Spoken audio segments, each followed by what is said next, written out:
So we say on social media, man, these boots are really comfortable boots. But really, are they? Are any boots comfortable? How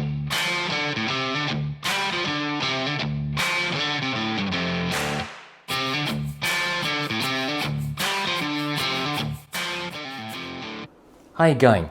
Welcome to Bootlosophy, and if you're new here, my name is Teg. And so far, I have reviewed 170 pairs of boots. Go and see my video library on my channel for all the reviews. I'm coming to you from Gallup, which is Wajak country. Kalikol Wajak Nongabuja. Yes, all of us serious boot collectors have at one stage or another proclaimed a pair of heritage boots as being really comfortable. In fact, I've done, nearly annual videos about the most comfy boots that I acquired during the year, or the ones that I own, or I've gone through my most comfy mock toes or most comfortable service boots, whatever. And yet heritage boots, stitched boots, welted boots, stitched down work boots are tough. They're made the old way with relatively thick uppers, and we also pine for the unadulterated full leather sole construction, which takes weeks to break in. And even after break-in, the first time you slip your foot into a cold boot in the morning and the leather is cold and hard, and before your feet settle in, is it really comfortable?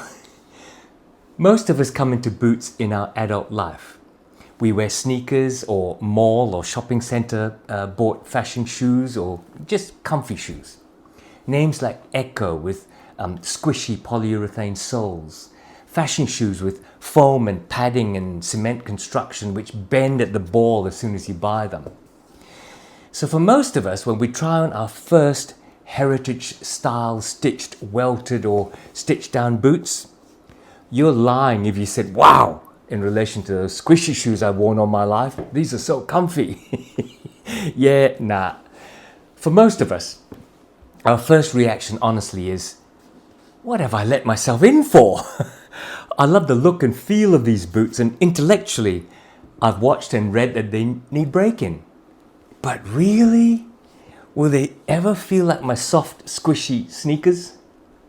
And then over time, we realize that even our soft, squishy shoes lose comfort over time, don't they? As the foam and the PU materials break down. And eventually, they're cactus. That's also roughly when we realize that our heavy, initially uncomfortable boots actually become more and more comfortable. Tell the truth, never as comfortable as a new pair of Echo or other foam-based shoe. But for the materials that last forever, yeah, they're comfy. But, tell the truth again, sometimes we cheat and slip on a pair of Thursdays with their pour-on insoles and quietly think, yeah, I'll get away with it. I mean, I'm wearing Goodyear Welted heritage style boots. And quietly, I appreciate that pour-on squish. So all that aside, what makes a pair of heritage boots comfortable? I believe there are four main characteristics, and I have a guest presenter who has discovered a fifth. So what are they? I think the first and foremost characteristic that makes a boot feel comfortable is to nail down the right size in the right last for your foot. Second is the uppers leather. What is it and how does it adapt to the shape of your feet and your ankles as you wear the boot in? And included in this characteristic of comfort is the design and construction of including any toe caps. Third, I think, is the sole type. Are wedge soles inherently comfortable? Oh yes, I think so, but they're not suitable for all types of boots. So what other types of outsoles, for what use, are also comfortable? And then fourth for me is arch support. And included in this is how some brands build up this arch support. Or, to encroach once more into the last, how they design the last to be comfortable for some feet. And the phrase, some feet, is incredibly important because, in my opinion, no one boot can be the everything for all feet. I know that what I find as some of my most comfortable boots, others will say, oh, they're terrible for their feet. And my guest, Eli Aquino, or the Heritage Tribute from Instagram, he's added a fifth consideration, the idea that the structure of the uppers must match the structure of the sole construction so that they both match each other in terms of either support or flexibility. So let's start with size and last design. I won't spend too much time on the size. I mean, that is obvious. You buy a boot that's too big or too small and your feet will either get tired walking around in a sloppy fit or be in real pain with hot spots everywhere. But the last is something that we forget. We like boots because of the look. I mean, take a look at this Parkhurst Allen boot in this 618 last. To me, this last is just perfect for my feet. It's a combination last, meaning that it's narrow to a C or even B width in the heel and in the waist so that it grips the back part of your foot. And then it widens to an E or even a double E width at the ball of the foot before elegantly, without really narrowing too much, into an almond-shaped toe. No one person's foot can fit into every last, so it is important to say that this last suits my feet, as do Grant Stone's Leo last and Alden's True Balance last and Tricker's 4497 last. None of these make me slip around inside the boot. None of these squeeze my foot anywhere. And all of these give me a wide ball of the foot area for a reasonably wide foot there. So I believe that lesson number one is to know your size in the brand you're looking at, and despite how we like different shapes, make sure that the last of the boot you're looking at fits your foot. Now let me move on to the idea that in order to be a comfortable boot, it needs to balance the structure of the uppers with the structure of the sole. Here is Eli Aquino, who is the Heritage Tribute on Instagram, and his take on this issue. Hi, Take. Regards from the beautiful Panama in Central America. And yes, I live in Panama and I use boots all year round, as crazy as it sounds. Okay. Well, first off, my friend, huge thank you for inviting me to share my thoughts on boot comfort. It is a very complex topic that many boot lovers and enthusiasts have talked about online, including you, and it got me thinking about a theory I have on why some premium heritage boots end up causing absolute pain. And we're not going to be talking about what I consider is the king of comfort, which is sizing and choosing the right last, understanding the three-dimensional shape of your foot. That's a whole different story here. I'm going to be talking about the queen, and when I mean the queen, I intend to explain that materials, the combination of materials, are very important for the comfort experience. I think that's the queen of comfort. It's all about the ratio between the upper leather and the soles. So to provide to prove my point, I'm using my treasured triggers. So we have 4 models here. 2 of them are made on the classic 4497S last, and the other 2, the monkey boots, Ethan, are made using the 5402R last. So let's look at this first pair, built on a heavy rigid sole but featuring a very soft upper. So this is a Commando sole, Goodyear Commando sole, very heavy, locked, with a veg tan midsole and veg tan welt and cork filling and wooden shank, I think, and then the veg tan insole. So all of that is the bottom of the boot. The upper is Castorino suede, olive Castorino suede, beautiful stuff from Charles F. Stead, outstanding, just gorgeous. But now, when I walk the soft upper gives me zero structural leverage to bend the boot, right? So my foot ends up pressing down and fighting against that rigid sole, completely unsupported, right?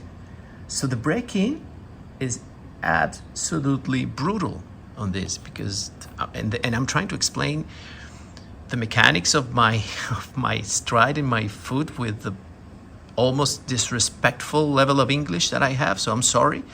I hope I'm making it clear. So when I try to bend this, all the pressure, right, that it's unsupported by the uppers. So my foot is trying to accommodate that movement, and so the pressure goes down, and I feel a lot of pain when I'm walking long periods of time with this boot. Okay, so soft upper, hard bottom. Now let's look at the second pair, which features the beautiful acorn antique leather. This is a stow boot with the day-night sole. This is an absolute classic, beautiful boot, one of my favorite boots, right? So it's the same last in this case, same concept. So it also has what I consider a pretty heavy sole, which is a day-night. Is not as heavy as a Commando, but still it's very hard. With the midsole, the welt, the cork filling, the shank, and the leather, full grain leather insole. Now, the walking experience is different though.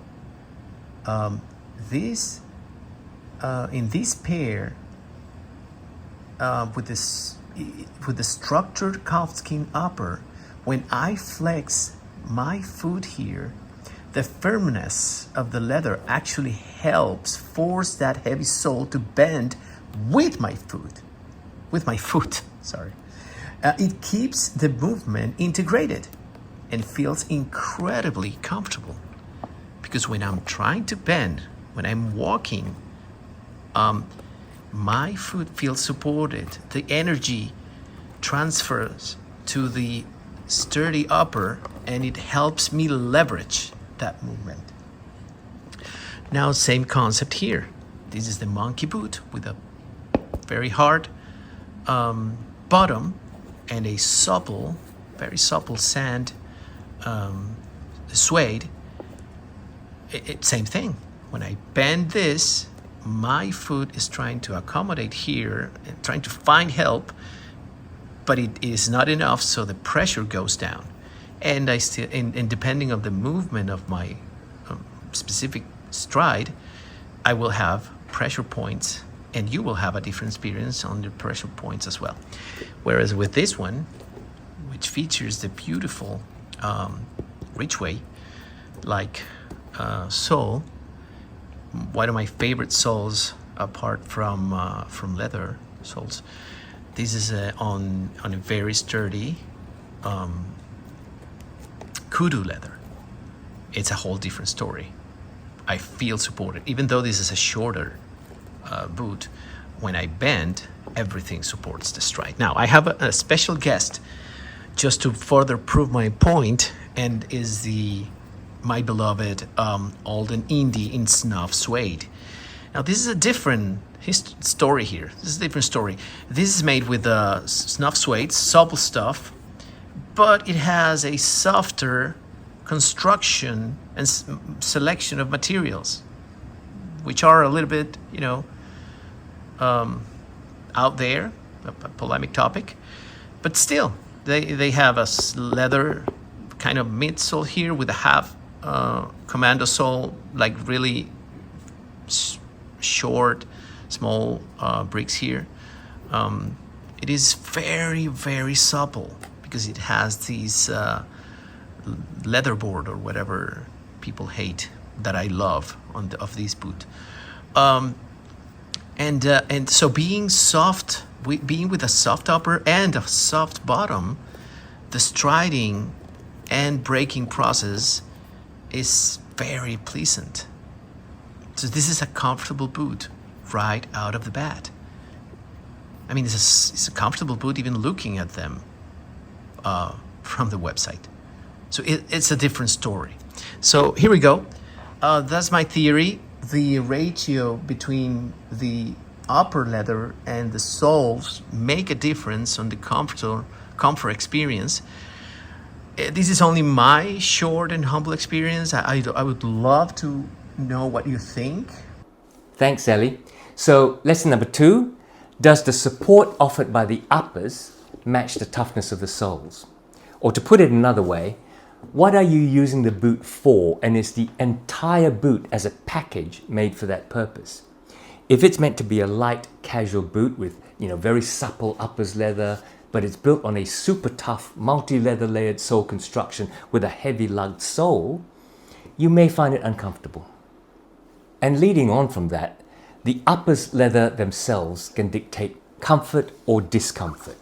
I mean, this Crown Northampton Desert boot, it's made of the softest, I dare say thinnest unlined suede from Charles F. Stead. If you take a look at how soft the suede is, and taking into mind what Ellie said, you just know how comfortable this leather is around your foot. When you put these on, it's unlike any other boot for indoor slipper-like comfort.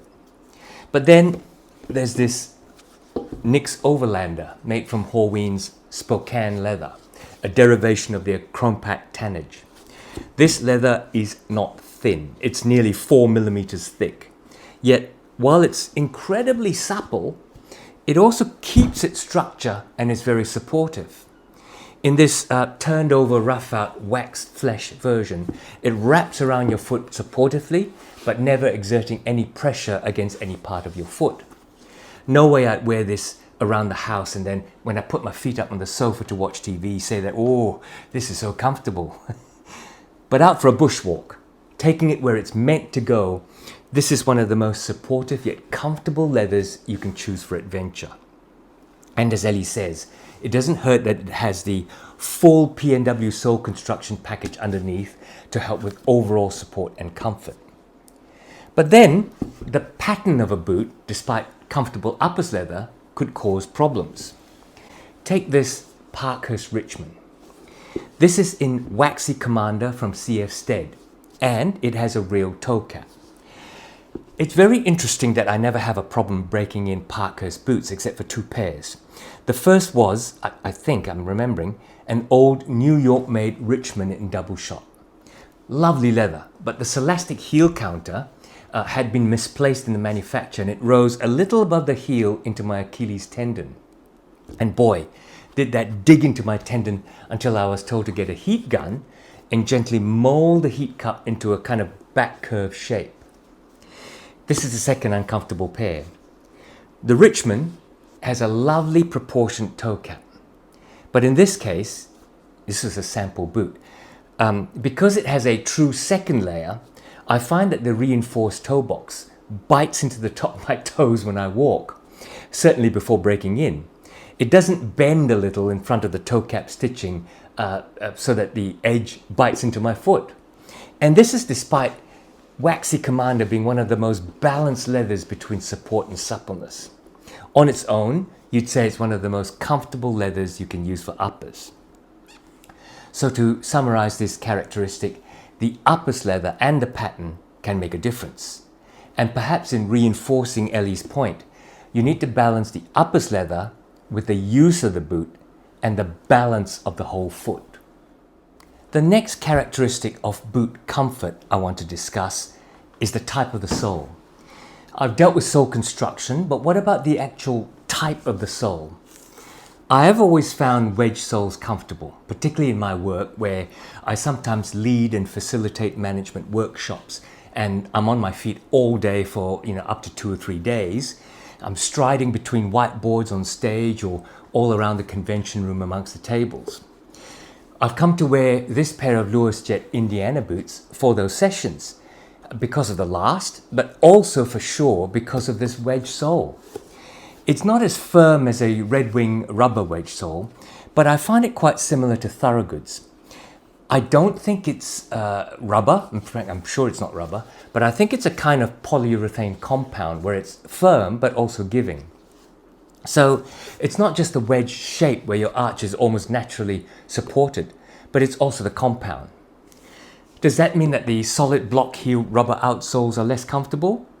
No, although I do find original Day-Night quite overly firm when new. But in this Grant Stone version of the studded outsole that they put on their diesel boot, this one is the Tan Essex.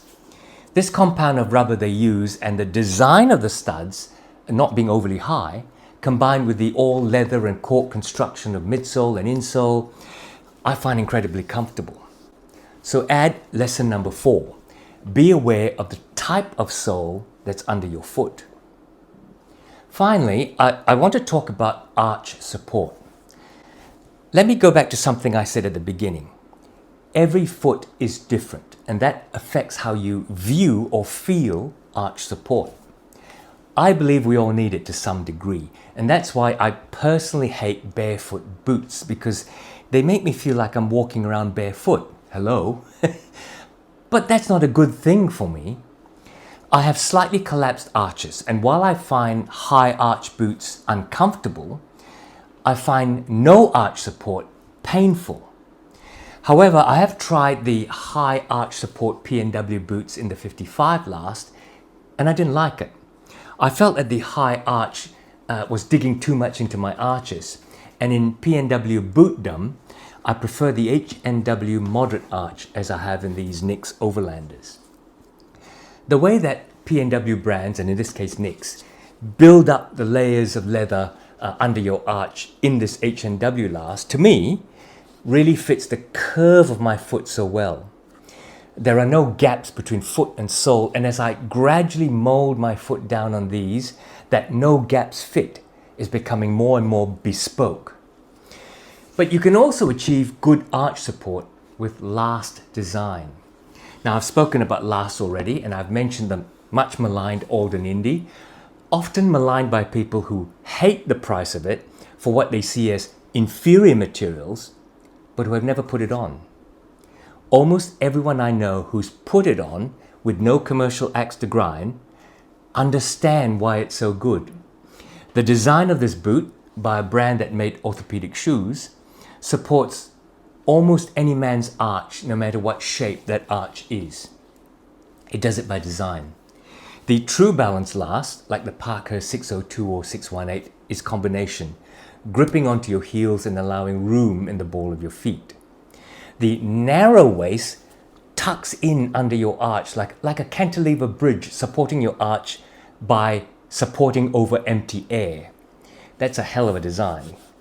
The insole material breathes and allows your arch, whatever shape, to slip in, and then the Thomas heel helps to push up into the otherwise yawning gap between heel and ball. So lesson number 5. Arch support matters in comfort, and be aware of, whether it's the last, the sole construction, or the design, how a boot affects your arch. So to summarize the 5 characteristics that you should look at, in mine and Eli Aquino's personal opinions, if you want a comfortable boot, these are: get the right size and make sure that the last works for you. Try to match the supportiveness or suppleness of the uppers with the soles. 3. Choose the support or softness of the leathers to see that they bind your feet but feel good around your feet. 4. Choose the right sole type that you find most comfortable. And finally, 5. Choose the boot with the right arch support for your foot. In fact, that is the summary, Choose all of the above components for your feet. Now, some of that advice is hard to follow if you're new to boots, right? If you live in the US, you're luckier. It's easier to return online bought boots to US brands from the US. If, as a beginner, you live near a boot store, then start with brands that you can try on, like say Red Wing, Allen Edmonds, or Alden in the US in particular. Trickers, for example, say, or English brands if you're in the UK. Or here in Australia, R.M. Williams, or if you can, go and visit makers like Welted in Ballarat. In some cases, living outside of the US, you can buy through Amazon, and especially if you're a Prime member, you can get free shipping and free returns on brands like Thursday, Clark's, Thorogood, Jim Green. I think even Wolverine and even Alan Edmonds you can get on Amazon. Just check their return policies. Once you find a brand that gives you comfort, I think you can stick there for a few models. Say you like a Jim Green African Ranger and that suits your feet, then try a Jim Green Stockman or a Numzam next. Research and join, Reddit groups and other Facebook groups to see discussions about what fits like what other boot, and then you start to expand. Ultimately, join the worldwide Boot Nerd Club and enjoy whatever you wear that doesn't tear your feet apart. And with that positive message, I hope you like this video, and I hope you will SLC, subscribe, like, comment. Take care out there. Come back soon for my next boot video. See you soon.